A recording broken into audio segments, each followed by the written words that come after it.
Padre Santo, gracias por este tiempo, gracias Dios por el sacrificio que hizo Jesús en la cruz por nuestros pecados. Y gracias porque hemos creído en el Evangelio. Y tú nos das vida, nos permites ser tus hijos, aunque no lo merezcamos. Así que gracias, Padre, por eso. Te pido, Señor, por cada uno de los que están acá presentes, para que tú estés tocando sus corazones a través del mensaje de la palabra tuya. Te ruego que tu nombre sea glorificado y exaltado y que quite todo pensamiento de aflicción, de afán, de preocupación y que se puedan concentrar en tu palabra, Señor. Gracias por este privilegio que me das nuevamente de poder compartir. En el nombre del Señor Jesús te lo agradezco y te lo pido. Amén. Bueno, vamos a ir al libro de Juan, capítulo 1, versículos 6 al 8.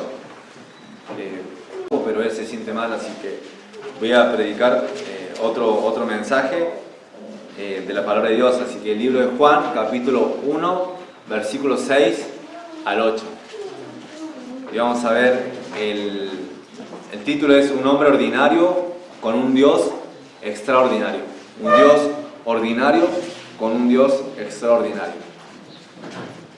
Dice así la palabra del Señor. Primero Juan, capítulo 1, versículos 6 al 8. Dice lo siguiente. Hubo un hombre enviado de Dios, el cual se llamaba Juan. Este vino por testimonio, para que diese testimonio de la luz, a fin de que todos creyesen por él. No era él la luz, sino para que diese testimonio de la luz. Y voy a tocar tres aspectos de este pasaje. El mensajero y su esencia. Segundo, el mensajero y su propósito. Tercero, el mensajero y su mensaje, o el mensaje. Vamos a ir con la primera, el mensajero y su esencia. Acá dice, el versículo 6 comienza con: hubo un hombre enviado de Dios. Primero que nada voy a decir algo que es sencillo y de sentido común. O sea, Juan, ¿qué era? Un hombre. Y eso es lo que dice la palabra.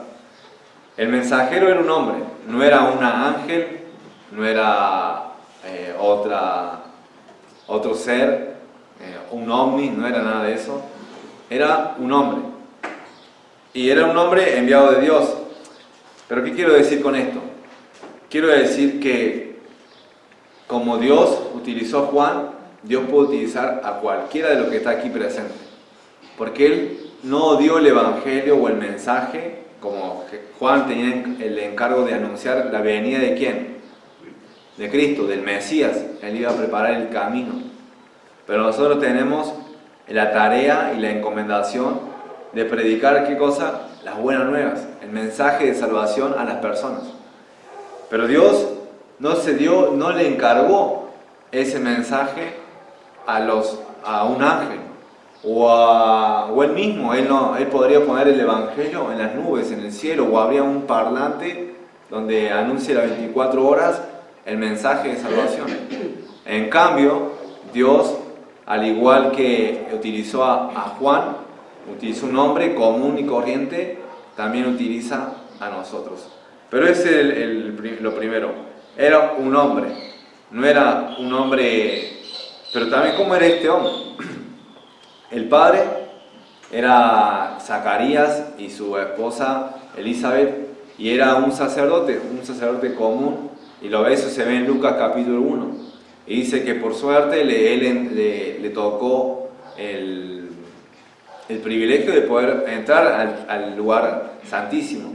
Entonces entra y ahí se le aparece el ángel Gabriel y le anuncia que iba a tener un hijo. Ese hijo se iba a llamar Juan. Pero ¿cuál fue la reacción del padre? Dijo que él no creyó el mensaje. ¿Y qué pasó con él? Se quedó mudo.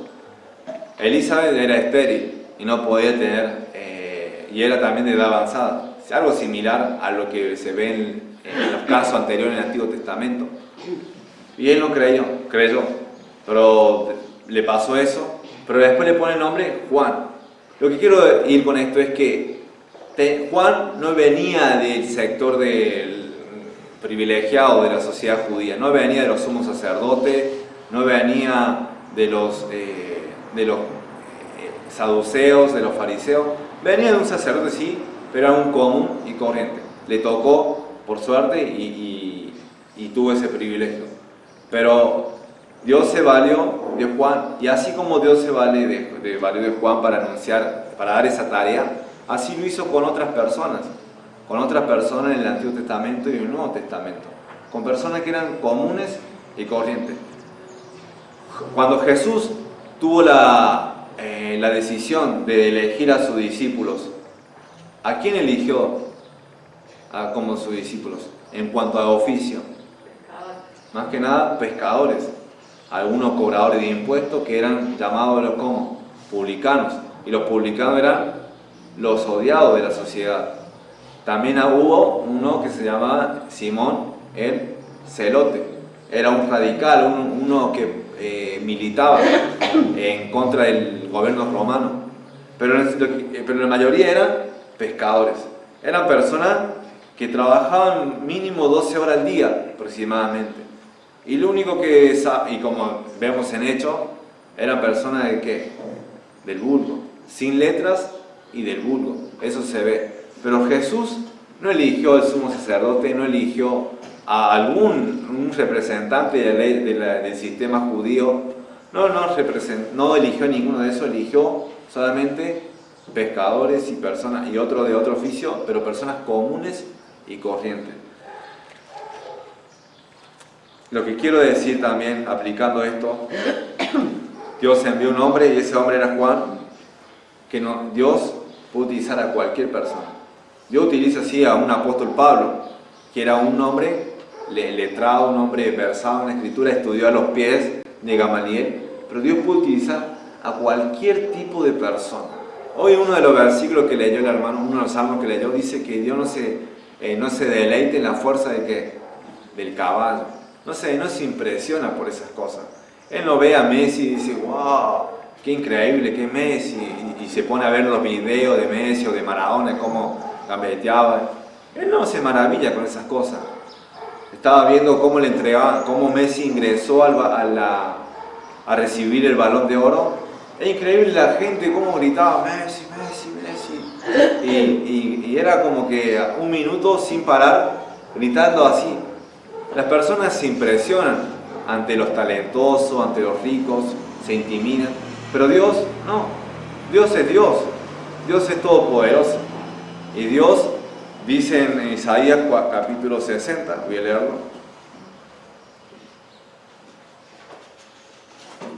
Isaías capítulo 66, mejor dicho, versículos 1 y 2, dice: Jehová dijo así: el cielo es mi trono y la tierra estrado de mis pies. ¿Dónde está la casa que me habréis de edificar? ¿Y dónde el lugar de mi reposo? Mi mano hizo todas estas cosas, y así todas estas cosas fueron, dicen Jehová. Pero miraré, y ese es lo clave, pero miraré a aquel que es pobre y humilde de espíritu, y que tiembla a mi palabra. Anótenlo, aquel que es pobre y humilde de espíritu, y que tiembla a mi palabra. Algunas veces nos vamos ante Dios con un espíritu de arrogancia, con un espíritu de soberbia o de indiferencia, como que nos da lo mismo. Abrimos la Escritura y vamos, leemos, ya está, cumplir, listo. Pero Dios dice que va a mirar y se va a observar sus ojos a aquel que es pobre y humilde de espíritu y que tiembla su palabra, que no la toma así como por cosa ligera, sino que tiene un temor por la Escritura, una reverencia. No es el miedo cuando uno ve una película de terror, no es ese miedo, ese terror, no, es la actitud de reverencia, la actitud de respeto hacia la Escritura. Bueno, Dios se vale de esos tipos de hombres, no se vale de personas arrogantes o orgullosas. Y también, para finalizar de este punto, en 2 Corintios capítulo 5, versículos 2 Corintios capítulo 5, versículo 18 al 20, voy a leer 18 al 20. Dice 2 Corintios capítulo 5, versículo 18 al 20. Y todo esto proviene de Dios, quien nos reconcilió consigo mismo por Cristo, y nos dio el ministerio de la reconciliación, que Dios estaba en Cristo, reconciliando consigo al mundo, no tomándole en cuenta a los hombres sus pecados. Y ahora esto es lo clave también, quiero enfatizar en esto. Y nos encargó a los hombres, y nos encargó a nosotros la palabra de la reconciliación. Así que somos embajadores en nombre de ¿quién? En nombre de Cristo, como si Dios rogase por medio de nosotros. Os rogamos en nombre de Cristo, reconciliaos con Dios. Ahora, no sé cómo viniste a esta reunión, pero te digo, si sos creyente, si sos una nueva criatura, vos sos un embajador de Cristo. Y Dios te encargó algo muy grande, que son las buenas nuevas de salvación. Dios te encargó un mensaje poderoso, el mensaje de la salvación a los pecadores que creen en Jesús. Entonces debemos tomarlo como tal. Dios no le encargó este mensaje como nuevamente a los ángeles. Podría haber encargado al ángel Gabriel o al arcángel Miguel o a otros ángeles que no menciona en la escritura su nombre, pero hay montones. Pero Dios, en cambio de eso, utiliza personas sencillas, comunes, corrientes, ordinarias, como vos y yo, y nos da el mensaje. Dice, para que la excelencia del poder sea en Dios y no de nosotros. Dice que nosotros tenemos este tesoro en vaso de ¿qué? En vaso de barro. No es tan importante el mensajero, sino el mensaje, y eso vamos a ver más adelante, pero Dios utiliza personas comunes. Y vos y yo podemos ser utilizados por Dios si vamos con un espíritu humilde y un espíritu de dependencia en el Señor. El mensajero y su propósito. El mensajero y su propósito. Hubo un hombre enviado de Dios, o sea, Dios lo envió, el cual se llamaba Juan, ese era ese mensajero. Este vino por testimonio, para que diese testimonio de la luz, a fin de que todos creyesen por él. No era él la luz, sino para que diese testimonio de la luz.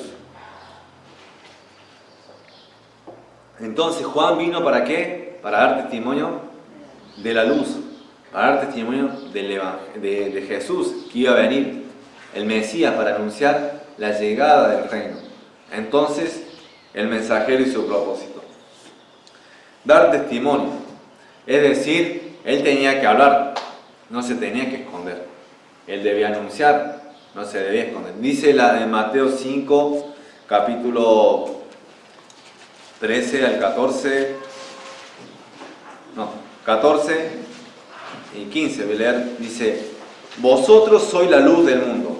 Una ciudad sentada sobre un monte no se puede esconder, ni se enciende una luz y se pone debajo de un almud, sino sobre el candelero, y alumbra a todos los que están en casa.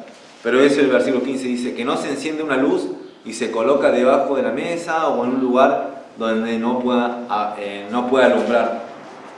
Entonces, cuando se te corta la luz y no tenés linterna y tenés vela como lo hacían antes, la gente, bueno, ahora también, pero antes no había electricidad y mucha gente utilizaba vela. ¿Dónde se ponía? Se ponía en un lugar donde podía alumbrar, ¿a dónde? Toda la casa. Y es así como Dios utiliza a los creyentes. Lo pone en un lugar para que pueda alumbrar en ese donde está, en el trabajo, en el colegio o en la casa. Pero ¿saben lo que pasa muchas veces? Los cristianos no damos testimonio, nos escondemos. Y Juan vino para dar testimonio de la luz, del Mesías. ¿Y por dónde iba Juan? Iba anunciando por el desierto y se amontonaba una multitud tras él. Y él iba predicando y anunciando la llegada del Mesías. Y llegaban personas de toda clase de tipo, de toda clase de gente, tanto romanos como judíos. Así que él vino para dar testimonio de la luz. Y te animo a que nosotros también podamos dar testimonio de Jesús, del Evangelio. Que no nos escondamos. Porque es más fácil esconderse. Es más fácil quedarse callado. Es más fácil cuando hay cuando la mayoría van en contra de lo que uno cree, la mayoría va en contra de lo que nos dice la palabra de Dios que debemos hacer, es más fácil que seguir la mayoría. O no decir nada, listo, no digo nada. Pero eso no quiere el Señor. Quiere que nosotros nos paremos firmes, aún a pesar de que la mayoría digan que estamos equivocados. Cuando Moisés mandó a los 12 espías a inspeccionar la tierra de Canaán, la tierra prometida, ¿cuántos de ellos volvieron con un informe negativo? De los 12, 10. ¿Y quiénes fueron los que anunciaron un informe en cierta manera real pero positivo, o sea, con confianza en el Señor? 2. Fue Josué y Caleb. Y ellos fueron los únicos que ingresaron a la tierra prometida mayor de 20 años en ese entonces.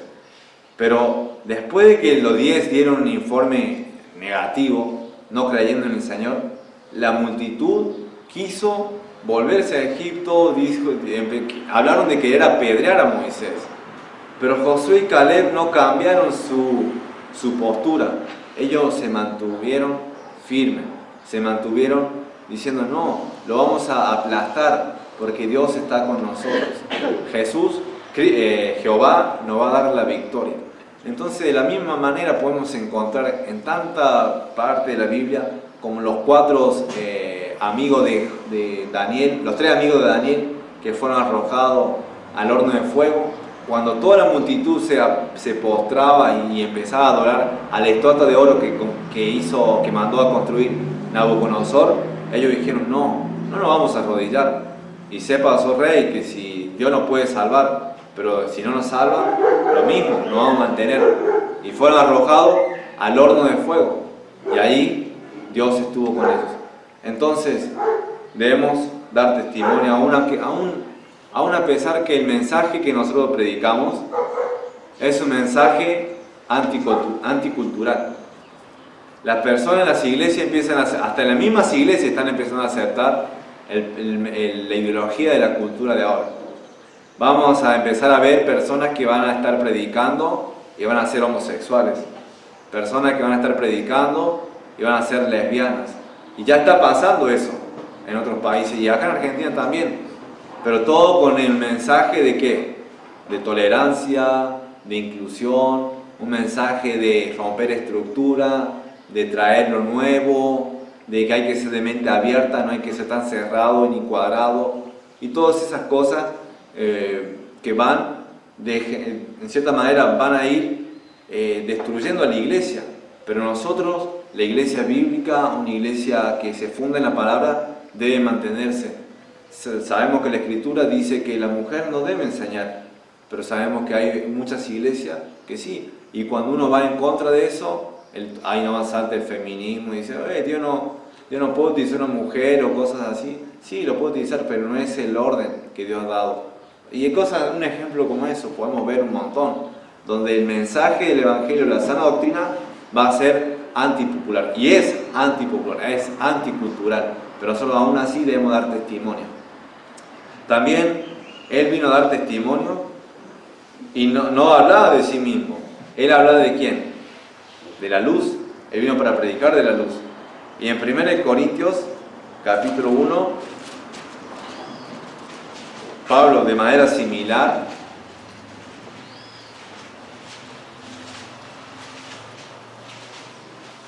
versículo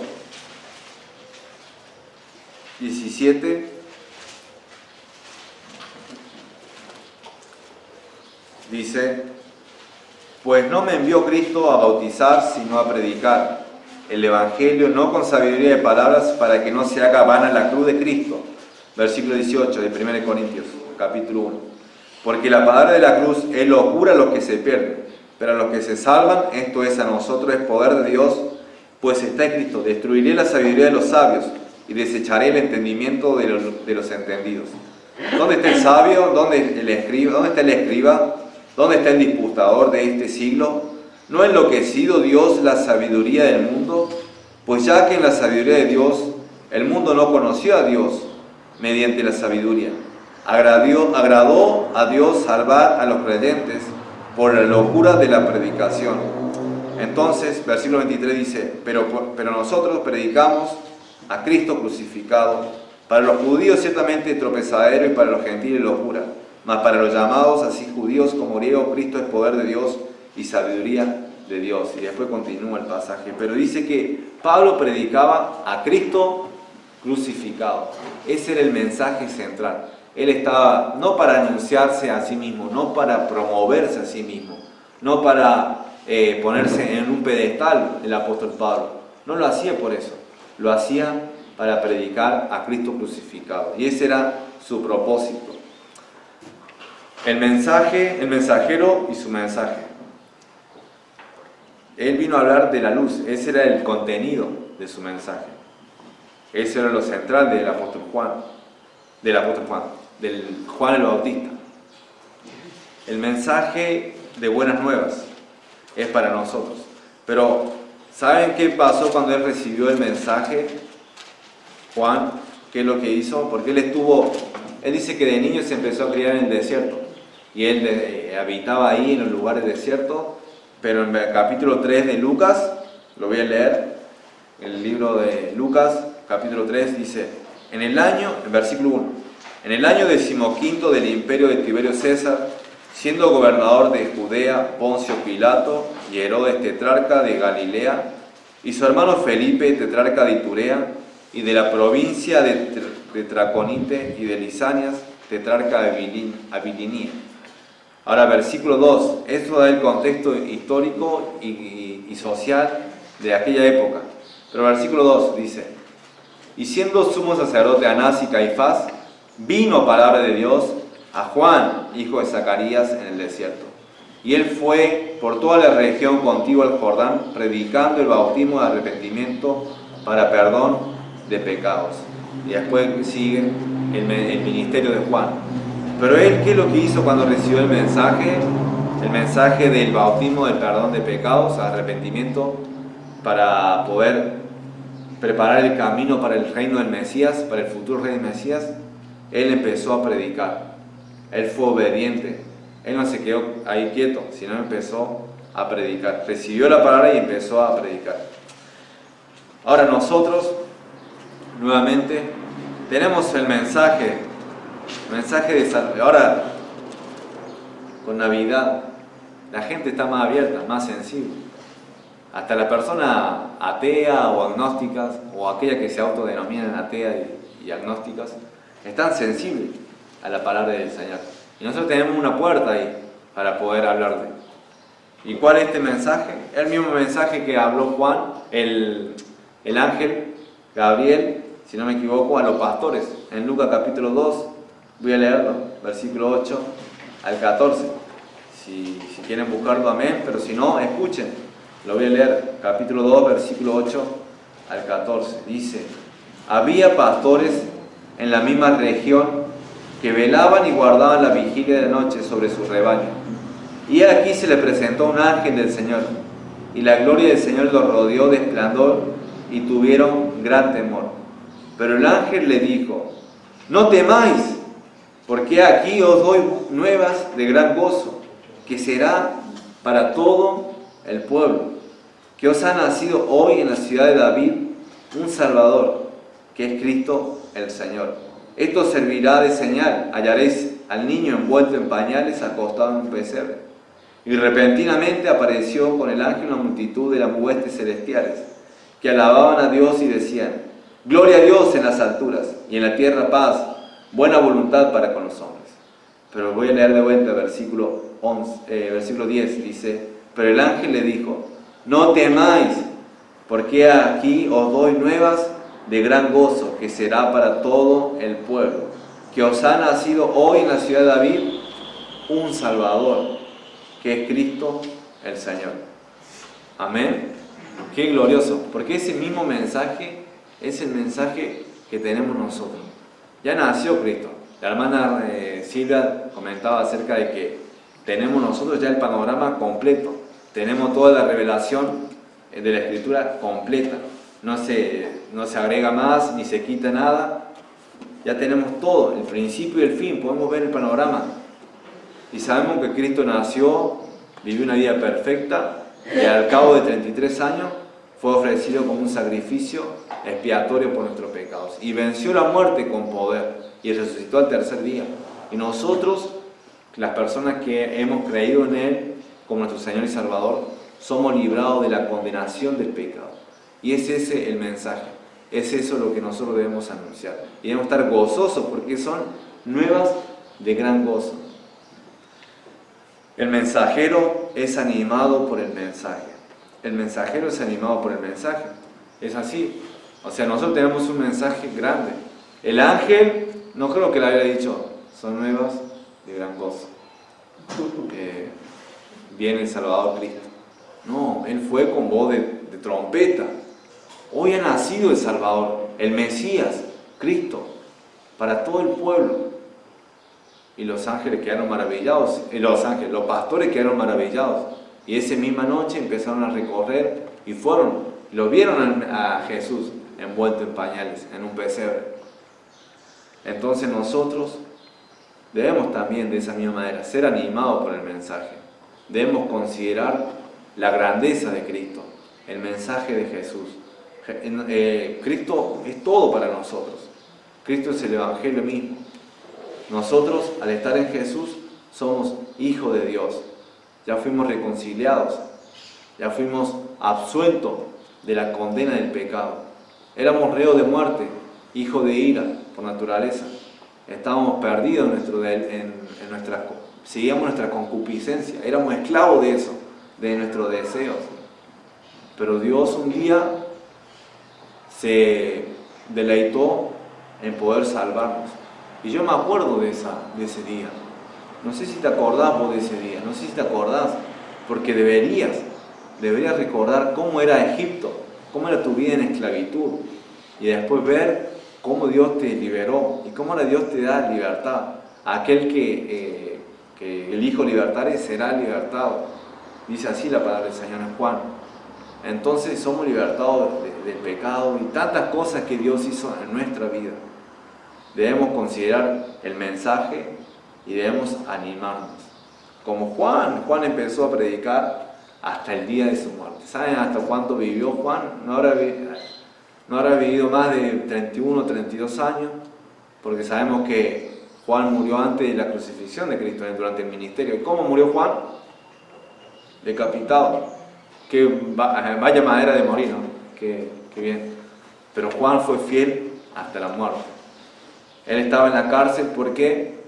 Porque le dijo a Herodes, el gobernador, que se casó con la esposa de su hermana.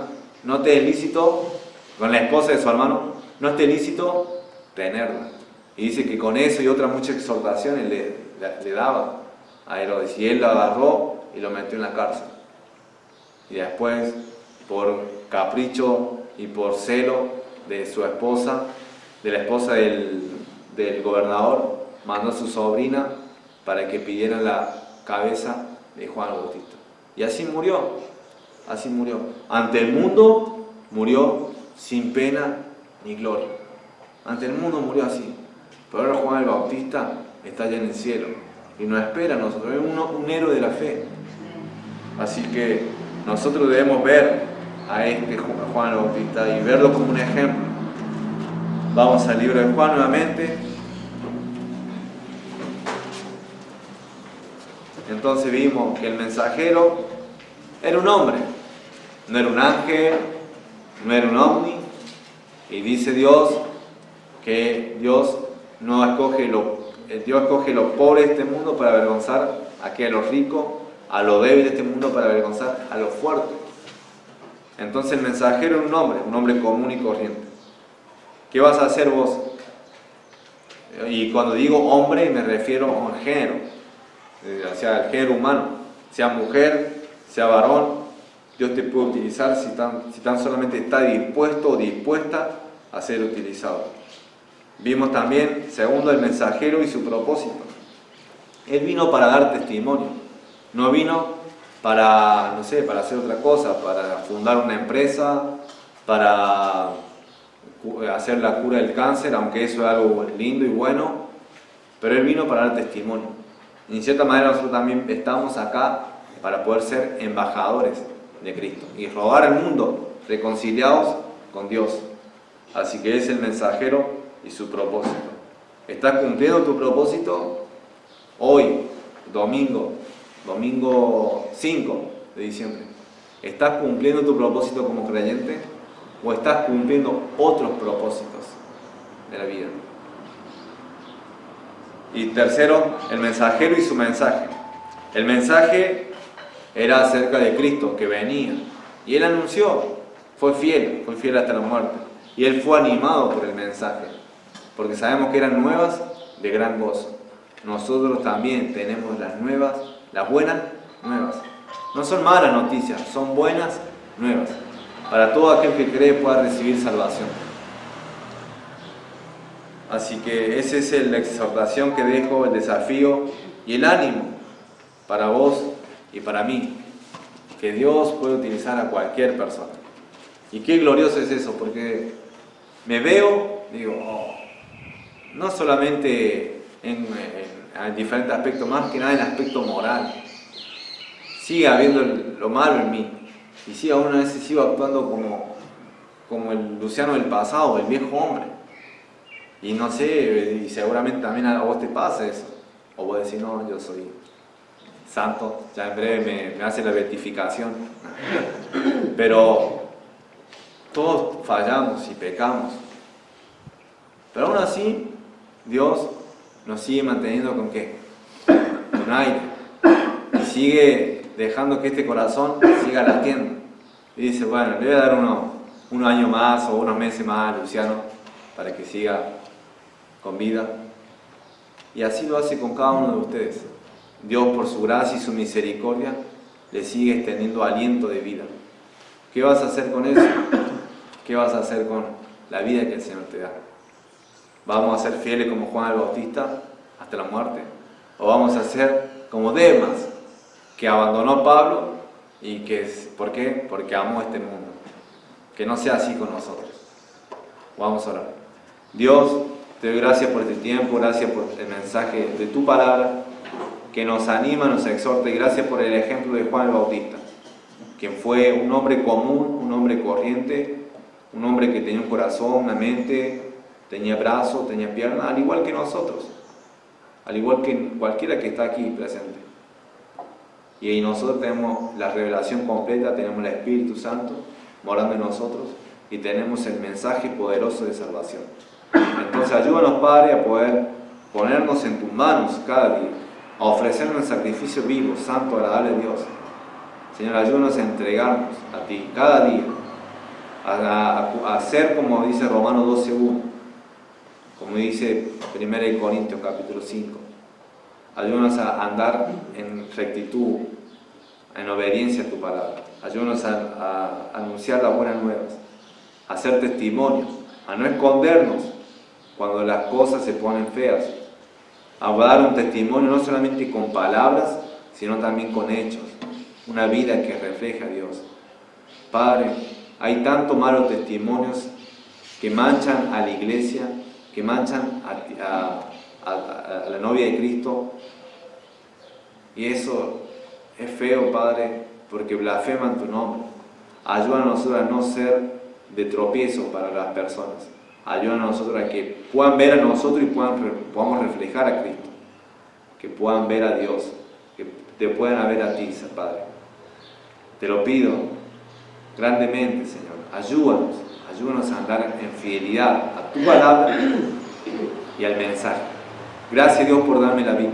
Gracias, Dios, por darme fuerza. Gracias, Dios, porque hoy me pude levantar de la cama. Gracias, Dios, porque hoy puedo estar con mis hermanos. Y si Cristo no viene antes y la muerte no me llega antes, me da esa oportunidad para poder seguir viviendo para ti, Señor. Qué glorioso es eso. Gracias, Padre, por eso. Y un día, cuando ya sea grande, ya sea viejito, o cuando venga Cristo o la muerte me llegue, un día estaré en tu presencia, Padre. Y todo esto, el servicio y la dedicación que habremos dado, no habrá sido en vano. Tendrá fruto para la eternidad. Te pido, Señor, que haya ese sentir en cada uno de los que están aquí. Y si hay alguien aquí que no ha recibido a Cristo como Señor y Salvador, que lo pueda hacer, Padre.